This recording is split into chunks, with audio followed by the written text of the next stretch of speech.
NBA Summer League play was going on yesterday, and while some of the bigger names and some of the teams that I had hoped to see did not play, Ace Bailey and V.J. Edgecombe put on a show with their respective teams, and a lot of the players that they're developing that chemistry with played in those games as well. We're going to take a look at those two things. The Boston Celtics reportedly have an interest in Dame Lillard, and there's mutual interest there, and the Denver Nuggets are still trying to convince Jonas Valančiūnas to stay in the NBA. We're going to talk about it all and more right after this. Welcome to the number one place for your daily basketball news and analysis, NBA Central.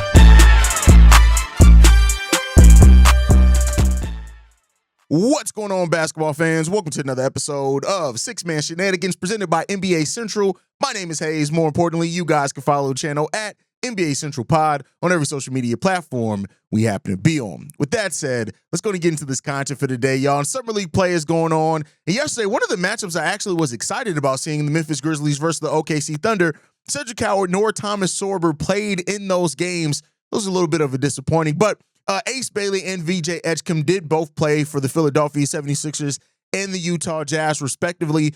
And this was a fun game to watch. The Utah Jazz end up pulling out the victory. Ace Bailey gets a big block in this game. He only finishes with 8 points in this game, going 3 of 13 from the field, but 7 rebounds, 1 steal, 1 block, only 1 assist. And the defense, though, of Ace Bailey was definitely on display. And he got to play in this game with a lot of the younger players there that are on the Utah Jazz. Isaiah Collier, a draft pick of, I think, just a year ago, played in that game 25 minutes. He goes 1 of 7 from the field. Kyle Filipowski, draft pick from last year as well. He goes 8 of 11 from the field for 22 points. He still looks like he's going to be quite a steal at his draft position as well. Cody Williams had 14 points in the game. And the thing about Summer League play is that you don't want to take it as like a one-for-one as far as what they're able to do at the NBA level. Summer League is really weird. You have players that are working on specific things, right? You'll see players taking jump shots or threes where they necessarily won't do during the season, but it's an opportunity for the coaching staff to really kind of get a feel for a player and things like that, and that's kind of what it turns out to. But with that Utah Jazz team, man, Ace Bailey, the 25 minutes that he played, like I said, solid enough performance, especially defensively. And them getting Ace Bailey was met with a whole bunch of things when it came down to. But I think Ace Bailey is going to have the chance to really be defensive menace in the league for quite a while when it came down to it. And Brett Siegel said the same thing when it came out to as well. That block was the biggest highlight of the evening. When it came down to it, and you can't take away from what he's able to do. So definitely second half struggles. Didn't play necessarily the best, 3 of 13 from the field with that 1 for 5 from beyond the arc.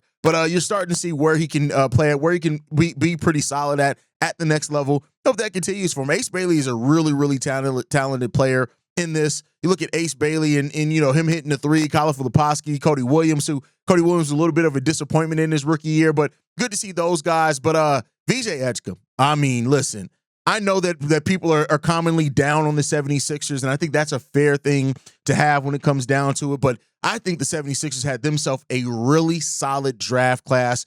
V.J. Edgecombe with 28 points, going 13 of 27 in this game with 10 rebounds, 4 assists, 1 steal, 2 blocks, only 2 turnovers. Johnny Broome, a player that they got in the second round with 13 points, 5 rebounds. I think he's going to be a really solid steal in a block. He's going to be a really solid bench piece potentially for them. He just brings toughness, I think, overall when it comes down to it. Dembana, 16 points. Justin Edwards with 13 points. And the Philadelphia 76ers, don't listen. Take it all with a grain of salt right now, right? They're going to have to show a lot in the regular season to overcome how bad they looked in the season. But if they have health, especially with the Pacers and the Celtics taking a step back next year, but due to injuries and in combination with the Pacers losing players, do not be surprised at all. And I mean at all, if the Philadelphia 76ers have a much better year than what they had last year, and maybe even to be in one of those top 6 seeds to be able to avoid the play-in totally. Now, a lot of things are going to have to come together for that to happen, but I think when you look at the depth that they have, Tyrese Maxey, if they re-sign Quentin Grimes, right, V.J. Edgecombe, Paul George, if he can stay healthy, Joel Embiid, then you still have Jared McCain, Kelly Oubre Jr. still there, Justin Edwards, V.J. Edgecombe, Dembana, Andre Drummond's there. They signed Trenton Wayford. They got some depth there. And it's a big if when it comes down to the Philadelphia 76ers because you cannot bet on them. And you can't bet on Embiid to stay healthy. You can't bet on Paul George and what version of him that you're going to get. But I tell you what, if the Sixers do end up being one of the teams that sees the biggest leap from the wins that they had last year to wins this upcoming season, I would not be surprised on it, especially if they can have health. I think Maxey still can take another step in this game as well, but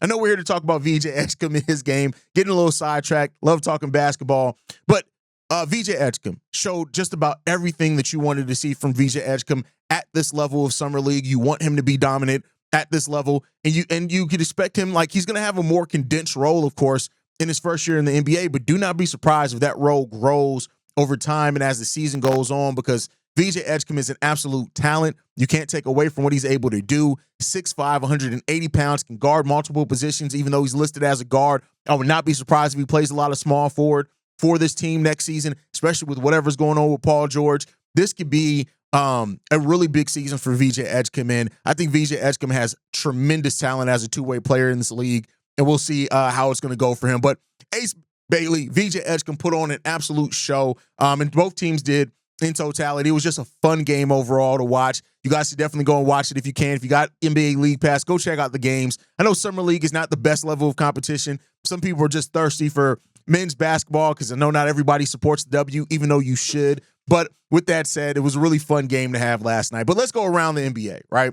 So we got a couple of things. Reportedly, Dame Lillard and the Boston Celtics host a mutual interest in potentially him coming to that team. Now, this one comes from the Boston Globe. Gary Washburn says that the interest is mutual between the Boston Celtics and Dame Lillard, who Dame could be looking to sign with the team now, rehab with that team and their staff and things like that. He's an unrestricted first agent, and reportedly after he was cut, he said he was really excited about really getting a pick where he wanted to go and not have to worry about money or them being waived and stretched. And so, listen, if Dame goes to the Boston Celtics, and I get it, you're already waiting on Jason Tatum, so you're taking another year. You'll be then adding Dame and Jason Tatum back, in the same year, both returning from Achilles injuries when it comes down to that as well.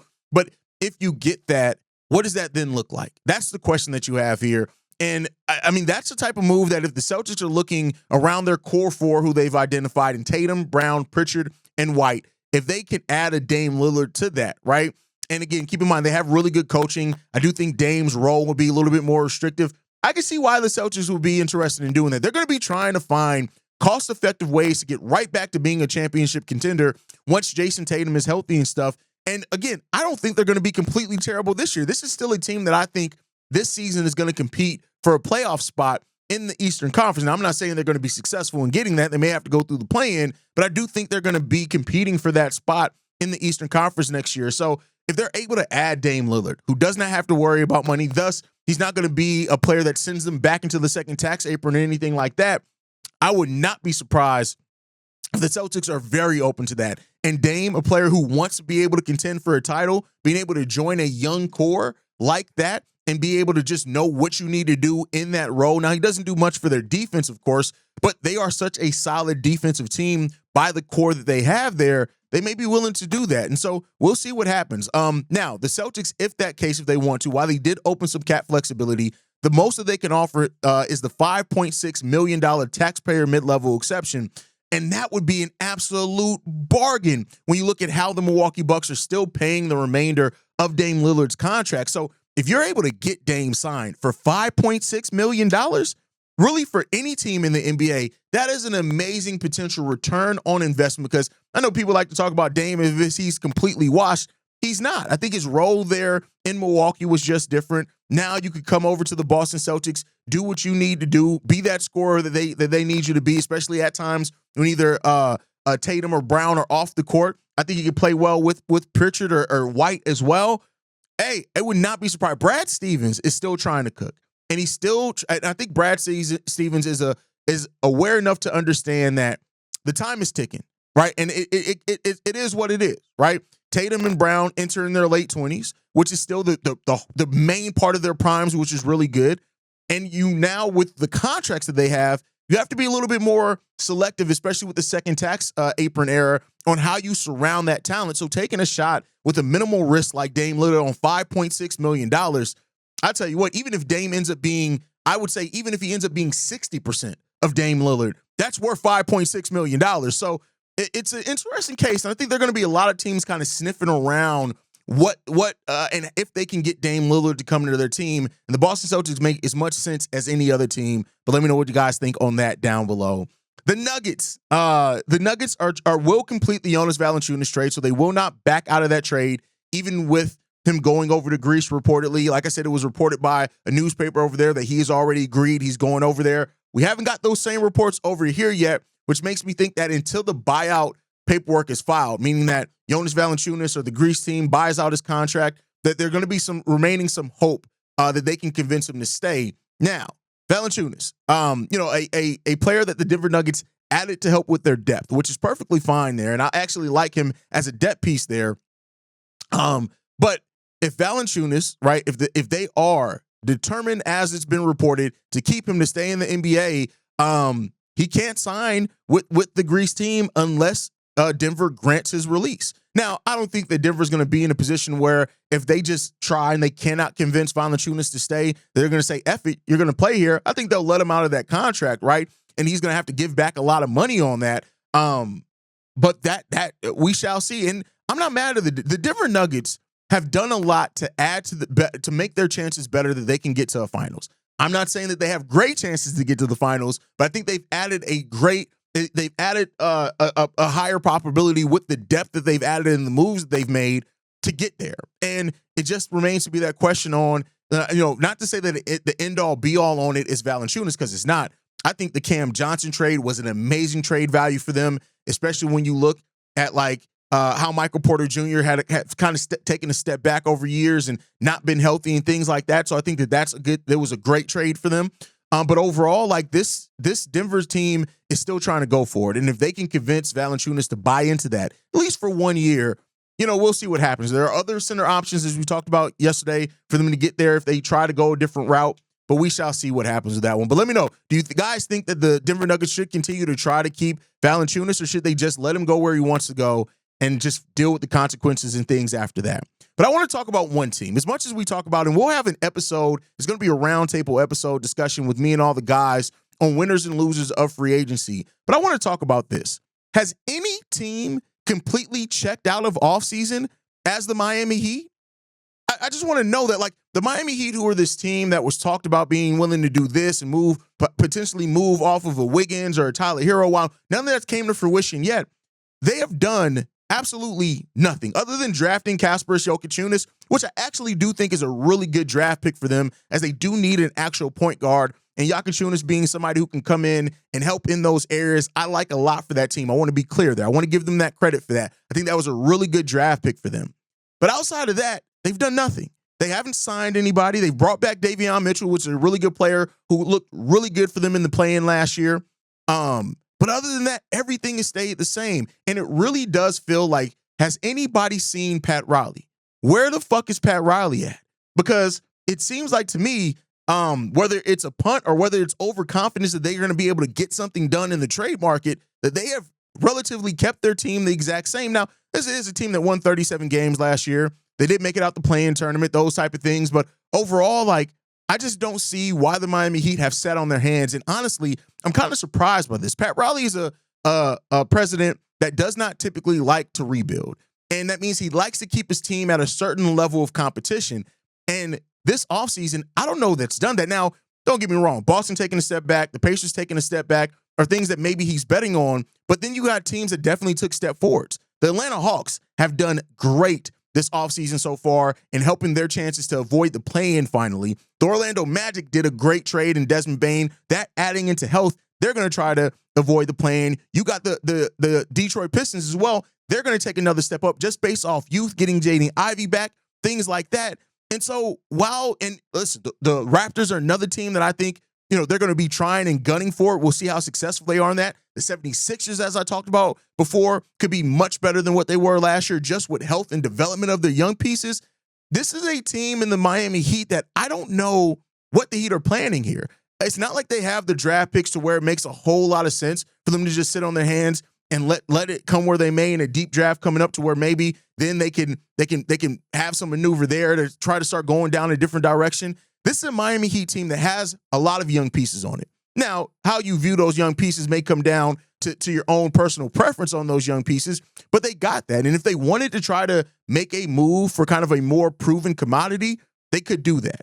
But outside of the Davion Mitchell thing, they've really done nothing with this roster at all. Now, they got Kasparas at 19, Khalil Ware at 21, Nikola Jovic at 22, Jaime Jaquez at 24, right? So they got some young players there, of course, that you're hoping is going to be able to step up and grow with this team. And that's perfectly fine to want to bet on internal development when you're a team like the Miami Heat that have really gotten the most out of some of your second round and undrafted picks over the years, right? But this is a team that next year, I don't know what they're going to have. Like, they could potentially have Golden State Warriors pick, right? Which if it goes 11 through 30, they get, but that's not like it's a prime pick. And the Golden State Warriors are gunning for a championship.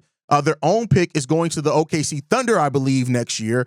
So it's like, what is Pat Riley and the Miami Heat doing? What are they planning right now is one of the biggest questions that I have here. And I tell you what, for what it's worth, I really don't have an answer on any of that. I have no idea what the Miami Heat are planning here. But hey, I turn this one over to you guys. We'll have a more in-depth discussion on this. But Pat Riley and the Miami Heat, has anybody seen him? Let me know what you guys think on all that down below. Make sure you guys are following us at NBA Central Pod. You can send us any feedback, questions, comments, concerns, NBA Central Show at gmail.com. And then lastly, if you want to leave a text message and our voicemail for the mailbag, the number to do so, 773-270-2799. We do share that voicemail with Chicago Bull Central. So if you hear Bull Central on that intro, that's why. As this show is growing, I'm thinking about separating it out and getting us our own voicemail because you guys have been showing up this offseason. We've grown a lot, so we will probably have our own voicemail number here coming up soon. But as of right now, we still share that with Bull Central. But leave those voicemails there. Thank you guys for tuning in. Make sure you're following us. I already gave all that. Love you guys. I'll see you guys the next time I feel like making a video. Peace, y'all. This has been a presentation of the Break Media.